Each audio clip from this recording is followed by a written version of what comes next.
سورہ فاتحہ 3 دفعہ سورہ توحید پڑھ کر تمام مومنین مومنات مرحومین کے لیے، تمام علماء، تمام شہداء، خاص طور پر حالیہ دنوں میں جو منقبت خواں فوت ہو گئے، حسنین حیدر، استاد شہید سبت جعفر اور شہید عارف حسینی کی روح کو پڑھ کر بخش۔ بسم اللہ الرحمن الرحیم۔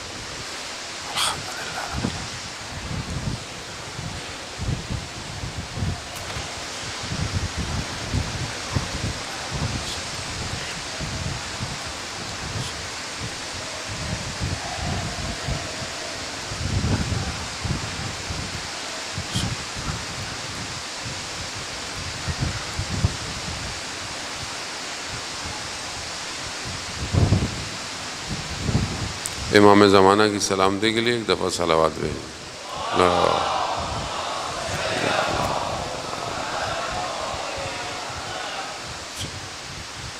لا حول ولا قوة الا باللہ العلی العظیم۔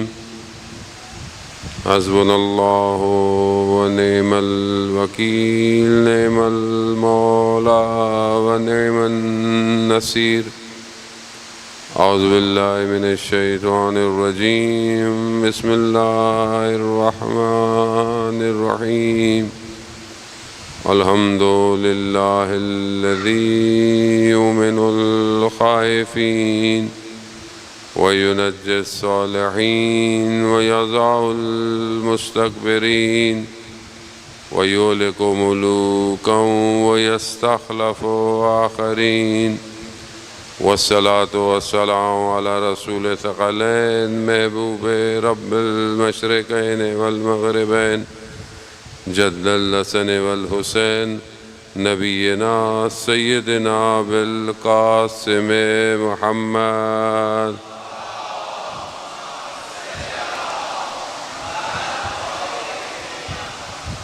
وعلى آلہ الطیبین الطاہرین المعصومین، لا سیما بقیت اللہ فی الارضین، روحی وارواحنا لتراب مقدم الفدا، ولعنت اللہ علی اعدائہم اجمعین۔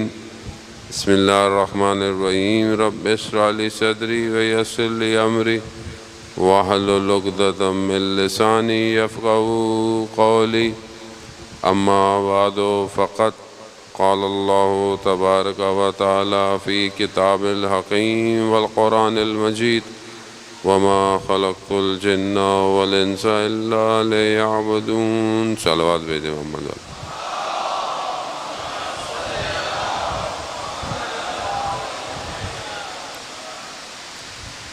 عزاداران محترم، ماہ ذی-الحجہ کی آخری ایام ہیں، گو کہ ظاہراً ماہ محرم الحرام کا چاند آج نظر نہیں آیا۔ کل شب پہلی ماہ محرم الحرام کی ہوگی، لیکن فرش اعضاء انسان اپنے دلوں کو آمادہ کرتا ہے اور گھر کو بھی آمادہ کرتا ہے۔ ماہ محرم الحرام کی گو کہ اسلامی مہینے کا پہلا سال ہے، لیکن مومنوں کے دلوں میں غم کو بھر دیتا ہے۔ اس چند دنوں میں کہ جو ہمیں خداوند متعال توفیق فرمائے اور توفیق عطا کرتا بھی ہے ہر سال، ہمیں ہر سال اپنے آپ کو یہ دیکھنا چاہیے کہ ہم ان چند دنوں میں کیا چیز حاصل کرنے آتے ہیں اور کیا حاصل کر کے یہاں سے اٹھ کے جاتے ہیں۔ عامر بھائی پنکھا بند کر دیں۔ صلوات بھیج دیں محمد وعلی محمد۔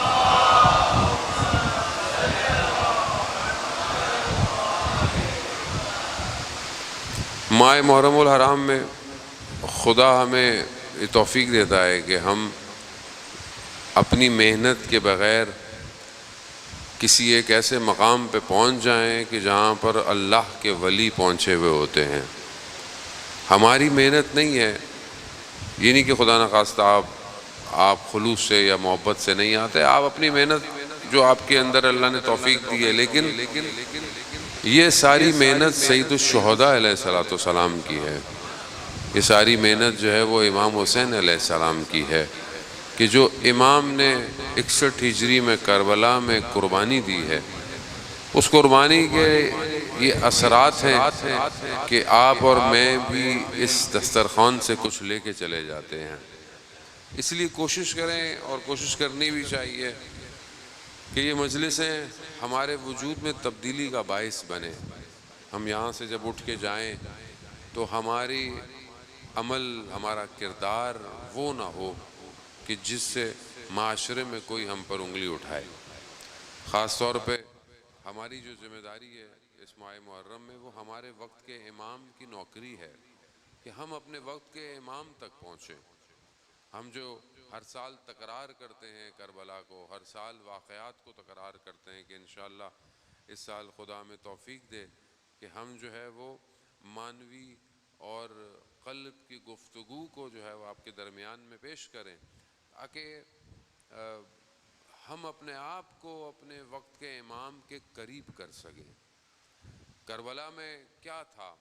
کربلا میں 2 بلاک ہیں، ایک حق ہے اور ایک باطل ہے. وہ حق اور باطل کا ٹکراؤ جو ہے وہ کربلا میں ہے.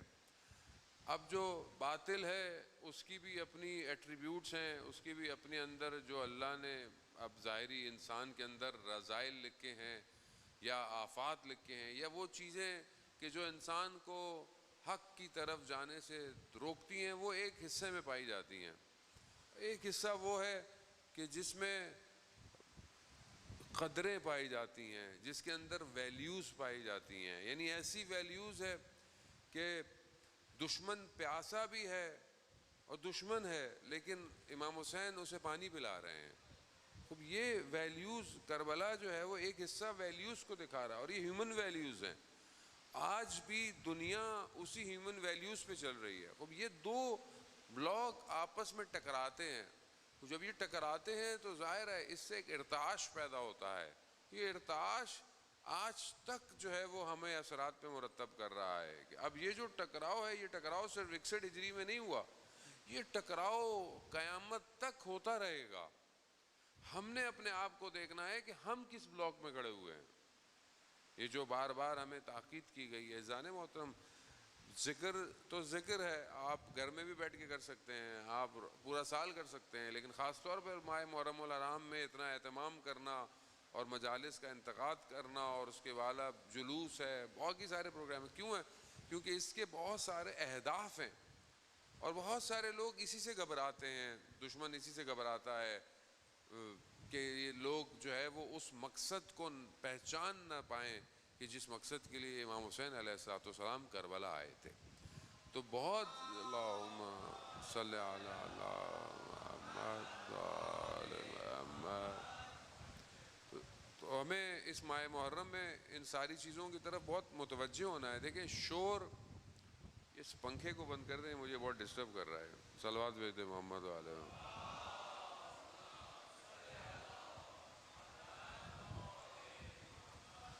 دیکھیں شور دنیا میں بہت زیادہ ہے، اور کیونکہ آپ ماشاءاللہ جوان کی تعداد ہماری مجالس میں زیادہ ہوتی ہے، شور جو ہے وہ آپ کو اپنی طرف متوجہ کرانا چاہتا ہے. دنیا میں کتنے شور ہیں؟ ایک شور دنیا میں جو ہے وہ اکنامکس کا ہے، دنیا پرستی کا ہے، میٹلسٹک کا ہے. چاہے وہ کام ہو، چاہے وہ بزنس ہو، چاہے وہ برانڈنگ ہو، چاہے وہ شہرت ہو. خب یہ شور ہیں، یہ شور ہمیں اپنی طرف متوجہ کراتے ہیں. خب انسان بھی اسی شور کی طرف بھاگتا ہے. جب آپ آفس جاتے ہیں، یونیورسٹی جاتے ہیں، اسکول جاتے ہیں، کہیں بھی جاتے ہیں، ایک شور ہے جس نے آپ کو گھیرا ہوا ہے. ایک تو آپ کا کام ہے، اور ایک اس کے اطراف میں ایک سراؤنڈنگ میں ایک شور ہے جو آپ کے پورے دن کو ڈسٹرب کرتا ہے. اسی طرح ایک دین اور ادیان کا شور ہے. دنیا میں دین کا بازار گرم ہے. کوئی کہتا ہے یہ صحیح ہے، وہ کہتا ہے میں صحیح ہوں، وہ کہتا ہے ہم حق پر ہیں، وہ کہتا ہے یہ کافر ہے. خوب ہر طرح کا ہے. خوب اسلام کے اندر فرقے ہیں، اسلام سے باہر جائیں تو اور بہت سارے مذاہب ہیں. پھر اس کے علاوہ آئیڈیالوجیکل وار ہے، انسانی نظریاتوں کی جنگ ہے. کسی کا نظریہ، کسی کے مذہب الگ الگ ہے، مگر وہ ایک نظریے پہ قائم ہے. خوب یہ نظریات کی یہ اتنا شور ہے کہ یہ شور آپ کو آکوپائڈ کرتا ہے. اور جب ماہ محرم آتا ہے تو محرم میں دشمن مختلف شور کو فلوٹ کرتا ہے معاشرے میں. یعنی ایسی چیزیں کہ جو پورا سال خاموش ہوتی ہیں، محرم میں یہ شور کانوں میں آنا شروع کر دے گا. مختلف ویڈیوز، مختلف کلپس، مختلف چیزیں یہ وائرل ہونا شروع ہو جائیں گی. کیوں؟ تاکہ آپ اس اصلی آواز کو نہ سن پائیں کہ جو روز عاشورہ بلند ہوئی، حل من ناصر ینصرنا. اس ایک آواز کو خاموش تو نہیں کر سکتے، اس آواز کو کوئی خاموش نہیں کر پایا اور نہ کوئی کر سکتا ہے، کیونکہ وہ آواز کسی عام آدمی کی نہیں، وہ حسین ابن علی کی آواز ہے. اور وہ آواز امام وقت کی آواز ہے. آج بھی امام وقت، ہمارے وقت کا امام بھی یہی کہہ رہا ہے، کوئی میری مدد کرنے والا. خوب یہ آواز گونج رہی ہے. لیکن ہم جیسے جو لوگ امام کے سامنے تھے، ان کو یہ آواز کیوں نہیں آئی؟ مگر کیا ان کے کان نہیں تھے؟ نہیں تھے. شور تھا دنیا کا. عمر ابن سعد کتنی دفعہ امام نے اس سے گفتگو کی ہے، کتنی دفعہ امام نے اسے آفر کی. امام نے اسے کہا کہ تمہیں گھر چاہیے، تمہیں دولت چاہیے، ہم دیں گے تمہیں. مگر اسے آواز نہیں آ رہی تھی. کیا آواز آ رہی تھی؟ مگر دنیا کا شور زیادہ تھا. شہر رے کی گندم کی محبت اس کے وجود میں زیادہ تھی. عزیزان محترم، جب انسان دنیا کے شور کی طرف ہو تو وہ اپنے وقت کے امام کو نہیں پہچانتا. خوب یہی ہمیں ان چند دنوں میں اپنے آپ کو کرنا ہے. کیا ہماری زندگی میں بھی کوئی شور ہے؟ اب ایک شور معاشرتی ہے، معاشرے کا ہے. ایک شور ہمارے اندر سے ہے، ہمارے اپنے اندر کی خواہشات، ہمارے نفس، ہماری وہ چیزیں کہ جو ہمیں ہمارے وجود سے دور کرتی ہیں، وہ ایک شور ہمارے اندر بھی برپا ہے.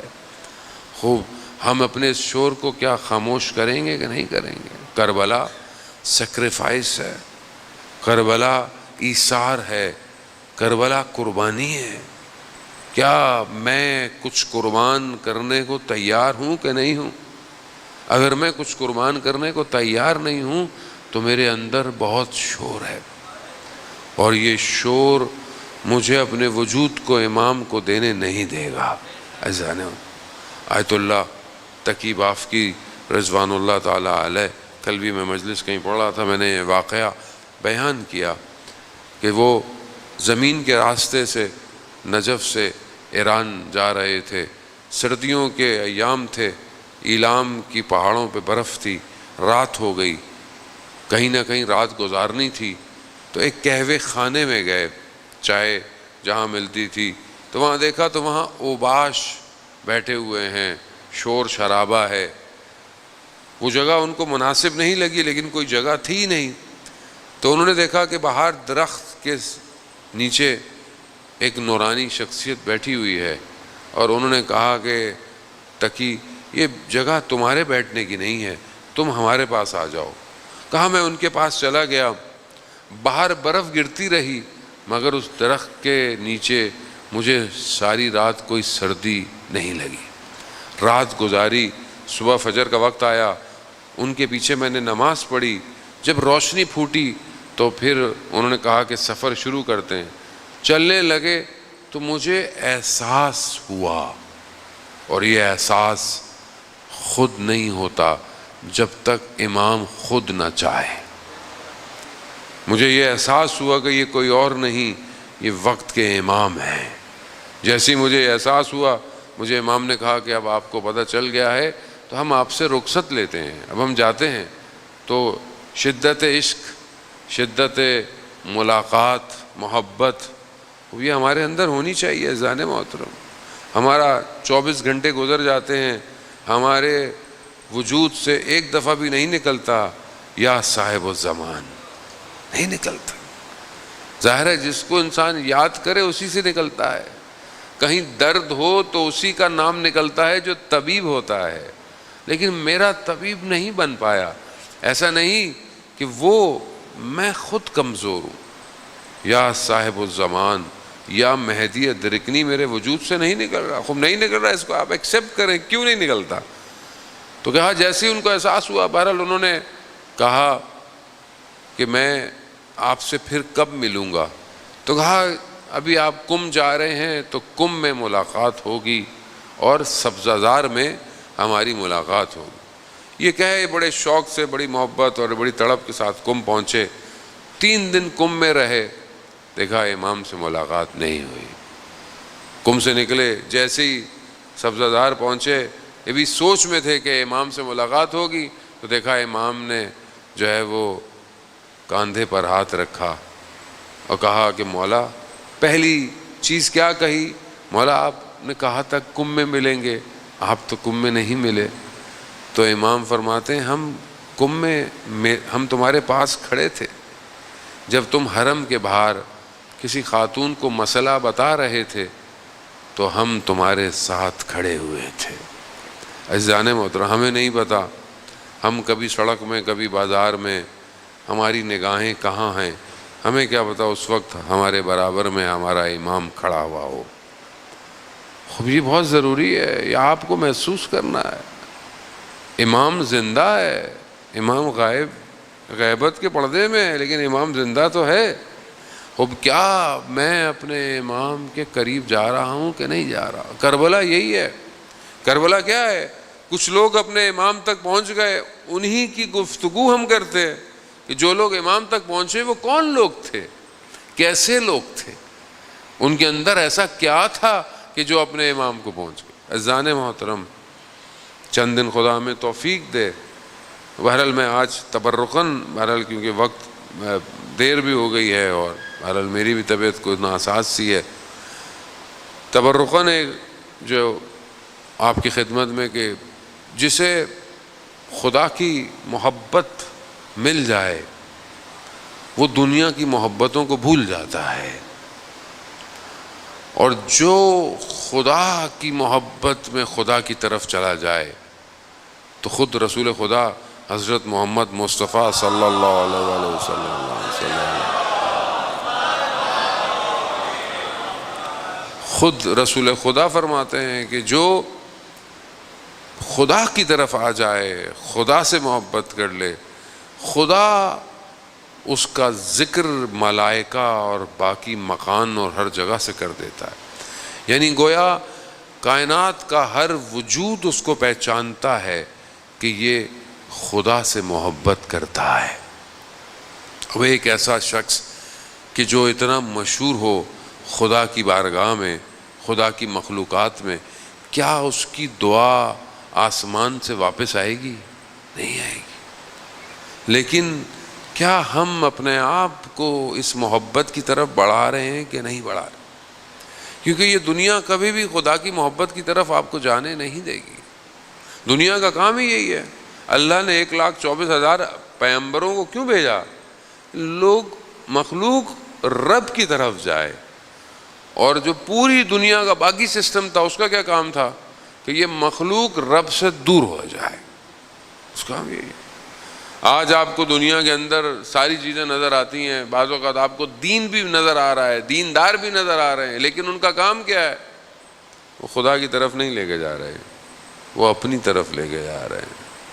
سامری نے کیا کیا تھا؟ سامری بھی بنی اسرائیل حضرت موسیٰ علیہ السلام کا ماننے والوں میں سے تھا، ان لوگوں میں سے تھا جنہوں نے نجات پائی. لیکن قوم کو کہاں لے گیا؟ کہاں لے گیا؟ اپنی طرف لے آیا.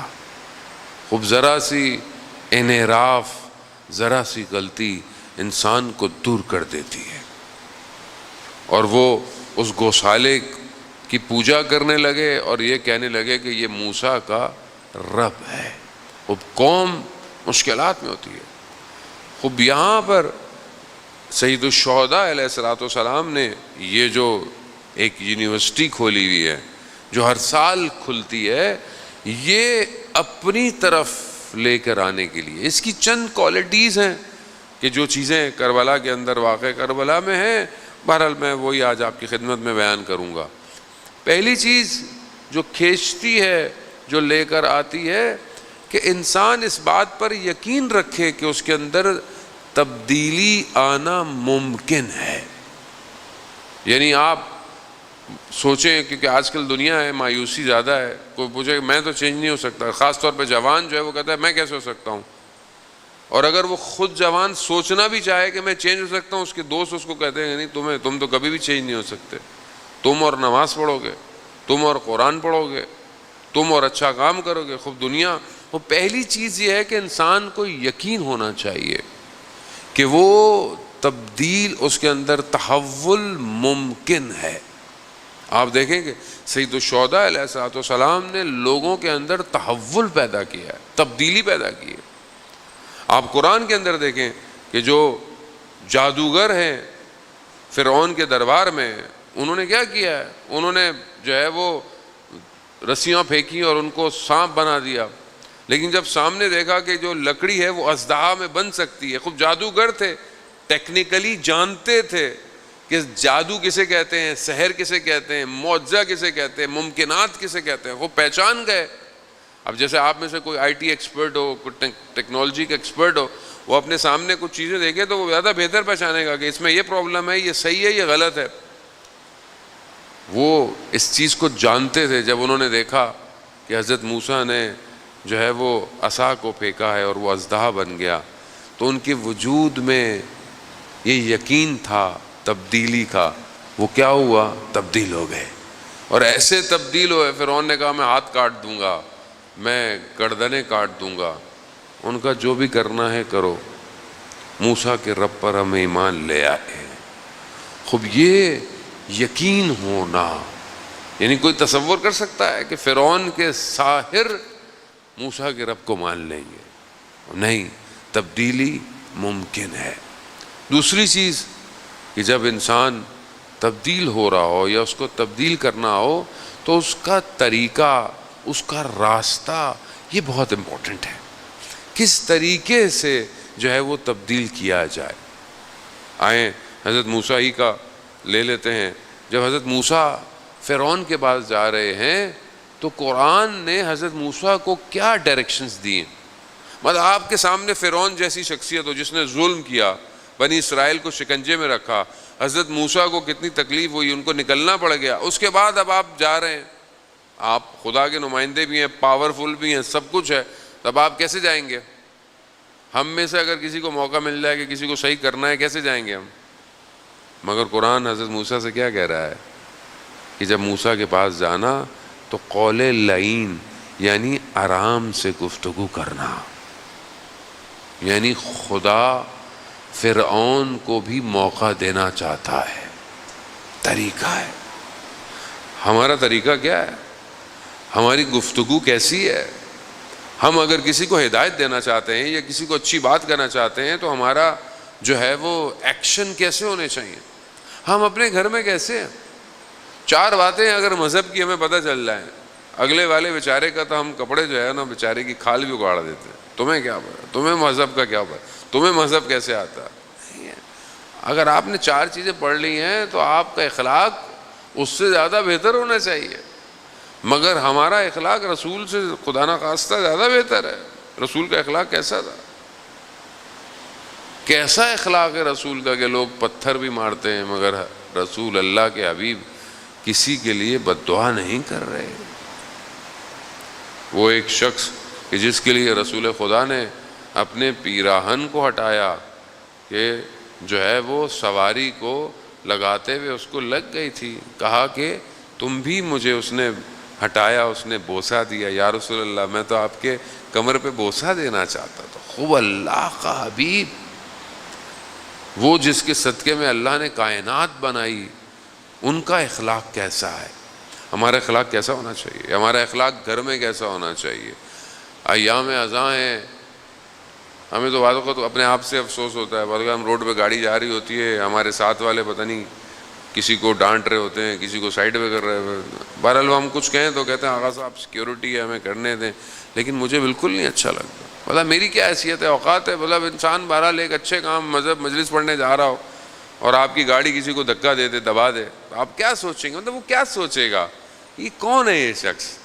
کہاں ہے یہ؟ خوب ہم ہمارے معاشرے میں ابھی محرم میں تو ہم لوگ بادشاہ ہوتے، شیعہ خاص طور پہ، جو دل چاہے کریں، کچھ بھی کر لیں، اونچی آواز میں گلی کے بڑے بڑے اسپیکر پہ نوئے لگائیں، کوئی مریض ہے، کوئی بیمار ہے، اس سے ہمیں کیا فرق پڑتا ہے بھائی، انہیں تو۔ اور ماننے والے کن کے ہیں؟ ماننے والے ان کے ہیں جو رات کی تاریکی میں اپنے کاندھوں پر فقیروں اور یتیموں کے لیے کھانا لے کر گھومتے تھے۔ کس کے ماننا؟ عزیزان موت، یہ خب جب تک وجود میں امام نہیں آئے گا انسان عملی طور پر صحیح نہیں ہو سکتا۔ خب یہاں بہت ضروری ہے کہ خب طریقہ بیان، دیکھیں ماہ محرم ہے، صرف میری ذمہ داری نہیں ہے کہ میں آپ کو چند باتیں بتاؤں، آپ کی ذمہ داری ہے، آپ جہاں جاب کرتے ہیں، اسکول میں جاتے ہیں، محلے میں، گلی میں، آپ امام حسین کے امبیسیڈر ہیں، آپ کا طریقہ امام حسین کے قیام کو بیان کرے، آپ اپنے کردار کو، اپنے طریقوں کو، کیا طریقہ، آج دنیا دیکھیں، دنیا جو ہے وہ اسی طریقے سے انڈرسٹینڈ کرتی ہے، سوشل میڈیا کا دور ہے، اس میں آپ کو ویسا کرنا ہے۔ آپ کسی نان مسلم کنٹری میں، آپ وہاں کیسے بتائیں گے امام حسین کون ہے؟ ایک خاتون نئی مسلمان ہوئی، انہیں نہیں پتا تھا، بہرحال وہ جب نئی مسلمان ہوئی کرسچن سے، تو انہوں نے دیکھا کہ یہ تو مسلمانوں میں بڑے فرقے ہیں، ایک کے پاس گیا تو وہ کہتا ہے دوسرا کافر ہے، اس کو کہتا ہے دوسرا کافر ہے، جہاں وہ جس سے ہوئی تو انہوں نے کہا بھائی کسی کو سننا نہیں ہے، اس کو نہیں سننا، اس کو نہیں سننا۔ بہرحال انٹرنیٹ کا دور ہے، یوٹیوب وہ دیکھ رہی تھی، انہوں نے دیکھا کہ ایک کوئی ہمارا کوئی اسکالر بیان کر رہا تھا، تو اس نے دیکھا کہ اتنی اچھی گفتگو رسول کی ازواج پر میں نے پہلے سنی نہیں۔ وہ جب دیکھی تو گفتگو کے آخر میں وہ خاتون کہتی ہے میں نے سنا کہ اس اسپیکر نے ایک نام لیا اور سب رونے لگ گئے۔ یہ کون ہے کہ جس کے نام لینے سے سب گریہ کر رہے ہیں؟ ایک نام حسین۔ اس نے ریسرچ کی، عزیزان محترم، خوب ان الحسین مصباح الہدی و سفینۃ النجات، بے شک امام حسین کیا ہے؟ ہدایت کا چراغ ہے، نجات کی کشتی ہے۔ خوب جو خود پہنچ جائے، امام حسین خود لے جائیں گے۔ امام حسین اتنے کریم ہیں عزیزان محترم، امام حسین خود دلوں کا شکار کرتے ہیں، خود دلوں کا شکار۔ آپ کے سامنے حبیب ابن مظاہر کو کیسا خط لکھا ہے انہوں نے، حبیب ابن مظاہر کو خط کیسا لکھا کہ سلام و فقی مخاطب کیا، کہا کہ ہم کربلا پہنچ گئے ہیں، اگر تم روز قیامت میں رسول کی شفاعت چاہتے ہو تو ہم سے آ کے مل جاؤ۔ شکار کیا، شکار۔ جیسے ہی حبیب کے وجود میں یہ پیغام پہنچا، حبیب خاموش نہیں بیٹھے، حبیب کے وجود میں عشق کی آتش بھڑک گئی۔ کہتے ہیں بازار گئے، ایام میں آگے آپ مصائب سنتے رہیں گے زینب، مسلم نے اوسجہ کو اپنے ساتھ لیا اور جو ہے وہ کربلا کا رخ کر دیا۔ خوب یہاں دوسری چیز جو امپورٹنٹ ہے وہ طریقہ ہے، سٹائل ہے، وے آف ورکنگ ہے، کیسے آپ کسی چیز کو ڈیلیور کر رہے ہیں، کیسے آپ کسی چیز کو پہنچا رہے ہیں۔ اب تیسری چیز جو ہے وہ جستجو ہے، سٹرگل ہے، کہ انسان سٹرگل بھی کرے، جستجو بھی کرے۔ اب آپ بولے میں خود بخود سب کچھ ہو جائے، خود بہت نہیں، کچھ تھوڑی بہت تو سٹرگل کرنی پڑے گی۔ آپ بہرحال مجلس میں آتے ہیں، یہ بھی سٹرگل ہے، کوشش ہے، لیکن اس کے علاوہ کتنی کتابیں میں ماہ محرم میں امام حسین سے ریلیٹڈ پڑھتا ہوں۔ امام حسین علیہ السلام کے اپنے جملے، اپنے کلمات کتنے میں نے آج تک خود پڑھے ہیں، خود پڑھے۔ امام نے مدینہ چھوڑتے وقت کیا کہا، امام نے مکہ چھوڑتے ہوئے کیا کہا، امام نے کربلا میں خوب دیکھیں، سٹرگل تو خود کرنی پڑے گی۔ ایک 10 دن کے لیے، یا بہرحال ہمارے یہاں ماشاءاللہ 2 مہینے 8-10 دن ہوتی ہے، ہماری بھی کوتاہی ہے، میں تو اپنی بھی ہماری بھی غلطی ہے، ہم بھی بہت باتیں جو آپ کو بتانی چاہیے نہیں بتاتے، ہم بھی وقت آپ کا معذرت کے ساتھ میں اپنی بات کروں گا، وقت ضائع کرتے ہیں، جبکہ آپ کا وقت بڑا قیمتی ہوتا ہے۔ اب یہاں مجھے خود سٹرگل کرنی ہے اپنی لائف میں. مولا امیر سے مجھے محبت ہے، ہونی چاہیے، لیکن کتنا میں نے قال امیر المومنین پڑھا، کتنا میں نے قال امیر المومنین سنا، بہت ضروری ہے. خوب نہج و بلاغہ کے خطبے، خوب یہ انسان جب تک وجود سے نہیں ہوگا اس کے لیے دنیا چینج نہیں ہونے والی، دنیا ویسی رہے گی جیسی ہے. جب تک آپ ان کلمات کو نہیں سنیں گے یہ آپ کو تبدیل نہیں کر سکتے. خوب یہاں خود سٹرگل کرنی ہے. باقی انسان کے اندر بصیرت ہونی چاہیے، انسان کو پتا ہو کہ حق اور باطل کے درمیان میں تھن لیئر کیا ہے، آج دشمن کون ہے، آج دشمن شناسی کیا ہے، آج ہائبرڈ وار کسے کہتے ہیں، آج ٹیکنیکل وار دنیا میں لڑی جا رہی ہے، وہ کیا ہے، کیسے ہے. خوب ظاہر ہے یعنی آپ امام حسین کی مجلس میں آئیں اور وقت کے یزید کے بارے میں آپ کو نہ پتا ہو، اس کی اسٹریٹجیز نہ پتا ہو، اس کی پلاننگ نہ پتا ہو، وہ کس طرح دنیا میں کام کر رہا ہے خوب نہ پتا ہو، اس کا مطلب پھر تو بس آپ آئے ہیں، بس ایک رسمی طریقے سے آئے ہیں اور بس واپس باہر چلے جائیں. بس لوگ پہلے بھی آتے تھے، امام حسین پر تو گریہ کرنے والی بڑی قومیں تھیں، مگر امام حسین کا ساتھ دینے والا ہر کوئی نہیں تھا. وہ پانچویں چیز کہ انسان جب تبدیل ہونا چاہ رہا ہو تو اس کا کوئی نہ کوئی رہبر ہونا چاہیے، لیڈر ہونا چاہیے. امام حسین خود اس کاروان کے سالار ہیں، لیڈر ہیں. عزیزان محترم، وہ خود انسان آئے اور اپنی آگے کی طرف بڑھے. بہرحال یہ مقدماتی سی گفتگو آپ عزیزان محترم کے بہرحال معطر کرنے کے لیے کہ ہم اپنے وجود کو پاک کریں. سید الشہداء علیہ الصلوۃ والسلام کے اندر جو خاصیت تھی وہ یہ تھی کہ 72 لوگ تھے، 72,000 نہیں تھے، تھوڑے تھے مگر ایسے تھے کہ آج تک روشن ہیں، آج تک چمک رہے ہیں. دنیا کی حکومتیں، دشمنوں کے قلم، کتابیں، لوگوں کی گفتگویں، جلسے، تقریریں امام حسین کے اصحاب کو مٹا نہیں پائے، اور کوئی نہیں مٹا سکتا، کیونکہ یہ صرف اس عالم میں نہیں ہے بلکہ ہر عالم میں روشن ہے. امام حسین علیہ الصلوۃ والسلام رحمت واسع ہے، اتنی بڑی رحمت ہے کہ کسی آیت اللہ عظمہ بہجت فرماتے ہیں اپنی کتاب رحمت واسع میں کہ ہمارا ایک دوست تھا، میں اس کو اکثر دیکھتا تھا کہ وہ سید الشہداء کے حرم میں آتا تھا اور امام کو قسمیں دیتا تھا. ایک دن میں نے اسے روک لیا کہ تم امام کو قسم دے کے کیا مانگتے ہو؟ اللہ اکبر. کہا میں امام کو کہتا ہوں امام آپ کو آپ کی قسم، کیونکہ امام اتنے رؤوف ہیں. تو وہ شخص کہتا ہے کہ میں امام کو کہتا ہے مولا آپ کو آپ کی قسم، آپ نے اپنے بیٹوں کے قاتلوں کو معاف نہیں کرنا. امام اتنا رؤوف ہے. اس دن کے بعد آیت اللہ عظمہ بہجت کہتے ہیں کہ میں نے بھی پھر یہی کہا کہ مولا آپ کو آپ کی قسم اپنے بیٹوں کے قاتلوں کو معاف مت کیجیے گا. عزاداران محترم، حسین بہت کریم ہے. میں آپ کچھ بھی نہیں کرتے اور آپ یقین کریں ہمارے لیے جنت کے دروازے کھل جاتے ہیں.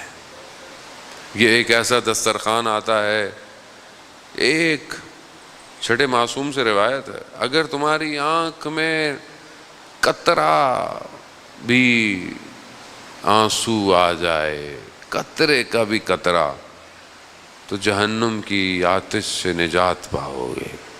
کیا ہے ایسا؟ آخر امام حسین علیہ الصلوۃ والسلام نے ایسا کیا کیا؟ بس عزاداران محترم پہلی شب ہے اور بہرحال حسب معمول کہیں پر مختلف مصائب پڑے جاتے ہیں، لیکن آئے ہم متصل ہوتے ہیں پہلے شہید سے جو اس راستے کا پہلا شہید. کوفہ والوں نے 12,000 18,000 خط لکھے. امام نے دیکھا کہ اتنے لوگ بلا رہے ہیں، امام نے اپنے جانے سے پہلے اپنے نمائندے کو بھیجا اور امام کا نمائندہ کون ہے؟ مسلم ابن عقیل، جو خود امام کی عقل ہوتا ہے۔ امام کا نمائندہ امام کی عقل ہوتا ہے۔ مسلم گئے، مسلم نے گفتگو، ملاقاتیں کی آپ کے سامنے۔ کچھ لوگ مسلم کو بھی کہنے لگے کہ اگر امام خود آئیں گے تو پھر ہم امام کا ساتھ دیں گے۔ خدا نہ خواستہ آج ہم بھی ایسے ہی تو نہیں ہیں کہ بعض اوقات ہم کہتے ہیں جب امام آئیں گے خود حالات بہتر ہو جائیں گے۔ نہیں عزیزان محترم، آپ سچویشن کو اس قابل کریں گے تو امام آئیں گے۔ کوفہ والوں نے کیا کیا؟ کوفہ والوں نے حضرت مسلم کو تنہا چھوڑ دیا۔ حضرت مسلم ہانی ابن عروہ کے گھر میں گئے، ان کے یہاں پناہ دی، لیکن بہرحال اس کو بھی کسی طریقے سے جو ہے وہ ابن زیاد لعین نے بلایا، اور ابن زیاد لعین نے جو ٹیکنیک، کی وقت نہیں ہے میرے پاس کہ میں بہرحال اس پہ گفتگو کروں کہ کس طریقے سے معاشرے میں، اس معاشرے میں کہ جہاں سے لوگوں نے امام کو خط لکھے تھے، جہاں پر دن کی نماز میں ہزاروں کی تعداد ہے مسلم کے پیچھے، مغرب کی نماز میں مسلم تنہا کھڑا ہوا ہے۔ وہ کیا کیا ہے ایسا؟ وہ یہ ساری چیزیں سمجھنے کی ضرورت ہے جانے محترم۔ تاریخ عبرت کے لیے ہے کہ مسلم ابن عقیل تنہا رہ گئے۔ رات کی تاریکی، مسلم کوفہ کی گلی میں ایک دیوار سے سہارا لیے کھڑے ہیں۔ خاتون گھر سے باہر نکلتی ہے، کیا دیکھتی ہے کہ کوئی کھڑا ہے۔ کہتی تمہیں نہیں پتا کوفہ کے حالات؟ یہاں کیوں کھڑے ہو؟ میں گھر میں تنہا ہوں، اپنے گھر جاؤ۔ مسلم کہتے ہیں کہ میں مسافر ہوں، میرا گھر نہیں ہے۔ کہاں کے مسافر ہو؟ کہاں سے آئے ہو؟ کہا مدینہ کا رہنے والا ہوں۔ ہاں، مدینہ میں کہاں کے رہنے والے ہو؟ کہا محلہ بنی ہاشم کا رہنے والا ہو۔ بس یہ سننا تھا اس خاتون کا، اہل بیت کی ماننے والی تھی۔ کتنے خوش قسمت ہیں آپ اہل بیت کے ماننے والے ہیں۔ یہ بڑی سعادت ہے عزیزان، اس میں ہمارا کوئی کمال نہیں، اس میں کمال ہمارے آباء و اجداد کا ہے جنہوں نے ہمیں اس قابل کیا۔ بس محلہ بنی ہاشم کا نام سنا تو اپنے ارباب کا پوچھنے لگی۔ مسلم نے بتایا۔ جب یہ سنا تو حضرت مسلم کو اپنے گھر لے آئی اور رات کی پناہ میں اجازت دی، مگر اسی کا اپنا داماد غالباً جب آیا اور اس نے دیکھا کہ کوئی ہے اور کمروں میں، دیکھا تو مسلم عبادت میں مشغول ہیں، اور اس نے مخبری کی اور دوسرے دن حضرت مسلم کو گھیر لیا۔ لڑتے لڑتے بہرحال حضرت مسلم کو گرفتار کر لیا، زخمی ہوئے، زخم لگے۔ اسی حالت میں ابن زیاد کا دربار ہے، وہاں ابن زیاد نے پوچھا کوئی خواہش، کوئی وصیت؟ تو حضرت مسلم نے کہا ایک میری وصیت ہے، کچھ قرض ہے، کچھ چیزیں ہیں، یہ بیچ کے اس کو ادا کر دینا، اور میری ایک پیغام ہے جو امام حسین تک پہنچا دیا۔ کہا کیا؟ کہا کہ کوفہ مت آئیں، کوفہ وفا نہ دارت، کوفہ والوں میں وفا نہیں ہے۔ یہ کہتے ہوئے حضرت مسلم کو لے گئے دارالعمارہ، حضرت مسلم کو لے گئے، پانی پیش کیا گیا، مگر خون کے قطرے اس پانی کے ظرف میں پڑے۔ حضرت مسلم نے نہیں پیا۔ دوبارہ کہتے ہیں 3 دفعہ ظرف آیا، خون کے قطروں نے پانی پینے نہیں دیا۔ ویسے بھی حضرت مسلم کیسے پانی پیتے؟ جس کے مالک کو پیاسا شہید ہونا ہو، مسلم کیسے پانی پئیں گے؟ بس عزاداران محترم، حضرت مسلم کے سر کو تن سے جدا کر دیا، بدن کو دارالعمارہ سے نیچے اہانت کر دی گئی، اور پھر حضرت مسلم کے بدن کو کوفہ کی گلیوں میں گھسیٹا گیا۔ گویا حضرت مسلم کوفہ کی گلیوں کو آمادہ کر رہے ہیں، علی کی بیٹیاں آنے والے ہیں۔ بس اب جب یہ خبر امام حسین تک پہنچی ہے ایک مقام پہ، بتانے والوں نے یہی بتایا کہ جب ہم آئے ہیں ہم نے دیکھا اس بدن کو کس طرح گلیوں میں۔ امام حسین علیہ السلام امام ہے، امام اس وقت بھی جانتے تھے جب شہادت ہو گئی۔ بس جیسے ہی امام کو یہ خبر ملی، امام نے مسلم کی بیٹی کو بلایا، اپنے زانوں میں بٹھایا، سر پہ ہاتھ پھیرا۔ بچی بنی ہاشم کی ہے، سمجھدار بچی ہے، فوراً کہا ماموں جان کیا بابا کو کچھ ہو گیا ہے؟ اللہ اکبر۔ ہاں عزاداران محترم، مسلم غربت کے عالم میں مارا گیا ہے۔ مسلم وہ ہے کہ جب سید الشہداء روز عاشوراء اپنی تلوار کے سہارے کربلا میں جھکے ہوئے ہیں، دائیں دیکھا بائیں دیکھا، اللہ اکبر۔ میں حضرت مسلم کے زری پہ گیا، روزے پہ گیا، میں نے حضرت مسلم سے یہی کہا کہ اے حضرت مسلم نے عقیل مجھے بتائیے آخر آپ کے پاس کیا ایسا تھا، آپ نے ایسا کیا کیا کہ حسین ابن علی نے سب سے پہلے آپ کا نام لیا ہے؟ آسان نہیں ہے، یعنی دشت کربلا میں سب بکھر گئے، علی اکبر کا بدن ہے، عباس کے بازو ہیں، اصغر کو تیر لگا ہوا ہے، سب ختم، حسین تنہا ہے، دائیں دیکھتا ہے بائیں دیکھتا ہے، اینا اینا مسلم۔ اللہ بڑی بات ہے، نہ جانے حضرت مسلم نے، اور کیوں نہ ہو کہ جب یہ لٹا ہوا کارواں کوفہ داخل ہوا، مسلم کا سر کوفہ کے دروازے پر ٹنگا ہوا۔ یہ پہلی گردن ہے جو حسین کے عشق میں قربان ہوئی ہے۔ بس چند جملے اور آپ سے التماس دعا، ایام گریہ کی ہیں، خدا ہمیں توفیق دے۔ عزیزان محترم، گریہ آسان نہیں ہے، گریہ ساتھ بیٹھ کر رونا پھر آسان ہے، تنہا حسین پر رونا کمال ہے۔ اس کو مانگیں ان دنوں میں، امام حسین پر تنہا گریہ مانگیں، یہ روئیں، یہ شاید ہمیں احساس نہیں ہوگا اس دنیا میں اس آنسوں کی قیمت کیا ہے، یا آخرت میں پتہ چلے گا جب حضرت مسلم کی بیٹی کو امام حسین نے اپنے زانوں پہ بٹھایا، سر پہ ہاتھ پھیرا، ناز کیا، نوازش کی، پیار کیا، تو ایک چھوٹی سی بچی دیکھ رہی ہے، ایک چھوٹی سی بچی دیکھ رہی ہے کہ جب کسی بچی کا باپ دنیا سے چلا جاتا ہے تو سر پہ ہاتھ پھیرا جاتا ہے، پیار کیا جاتا ہے، میں قربان جاؤں، اللہ اکبر۔ مگر اس بچی کو یہ نہیں پتا تھا کہ جب آپ کے بابا دنیا سے جائیں گے تو آپ کے سر پہ ہاتھ نہیں پھیرا جائے گا، تماچے لگیں گے، تازے آنے لگیں گے، گوشوارے چھینیں گے، دامن جلے گا، ہاتھوں میں رسیاں ہوں گی، کوفہ اور شام کا بازار ہوگا۔ الا لعنت اللہ علی القوم الظالمین وسیعلم الذین ظلموا ای منقلب ینقلبون۔ پروردگار امام زمانہ کے ظہور میں تعجیل عطا فرما، ہمیں ان کے ناصروں ان کے مددگاروں میں شمار فرما، حاضرین مجلس کی جائز خواہشات کو پورا فرما، بانیان مجلس کی اس عبادت کو خدا اپنی بارگاہ میں قبول فرما۔ جس نے بھی اس مجلس کی عزاداری میں قائم ہونے میں جو بھی اپنا کردار ادا کیا ہے، پروردگار اسے اپنی بارگاہ سے اجر کثیر عطا فرما۔ ہمارے